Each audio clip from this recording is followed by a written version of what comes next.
विवाह सोहळ्याबद्दल साखरपुड्याची चर्चा जशी महिनाभर चालली तशी ही चर्चा एक वर्षभर आरामशीर चालेल। आणि बऱ्याच लोकांची अशी शंका आहे की इंदुरीकर महाराजांनी मुलीचं लग्न का एवढं मोठं का केलं। तर लोकांचा पहिला एक शंका आहे की इंदुरीकर महाराज लोकांना सांगतात की लग्न साधे करा आणि स्वतः मोठा केला। त्याचं उत्तर असं आहे, ज्याची परिस्थिती आहे, ज्याला संतांनी दिलाय आणि ज्याच्यावर ज्ञानोबरायाची कृपा आहे त्याने जरूर करावं।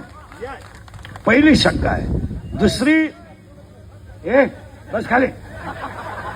दुसरी एक ओरड आहे की एवढे आज जरा जेवण झालं त्यात 2-3 कमेंट पडल्या जेवणाच्या की इंदुरीकर महाराज एवढं जेवण घालतात, मग त्यांनी मठ्ठ्यावर मी बोलतो, मग त्यांनी मठ्ठा केला का। तर पहिला प्रश्न, तो मठ्ठा मी माझ्या सगळ्या कार्यक्रमातून वजा केला, म्हणजे त्याच्याबद्दल बोलायचं तुम्हाला राईट नाही।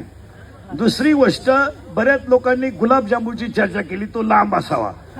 मी गुलाबजामुन केलाच नाही, हा दुसरा मुद्दा केला।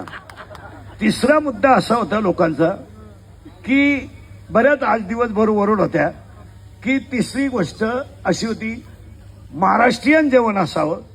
लोकांनी तसं काय केलं तर रात्री, सकाळी आणि आत्ता आपण जे जेवण केलंय, आम्ही शुद्ध सात्विक वारकरी माणसं आहोत, आम्ही महाराष्ट्रातली आहोत, छत्रपतींच्या रक्ताचे आहोत, आम्ही दुसरं पदार्थ खाऊ शकत नाही। हे पहिली गोष्ट आहे। मग बऱ्याच लोकांची उद्या एक शंका राहील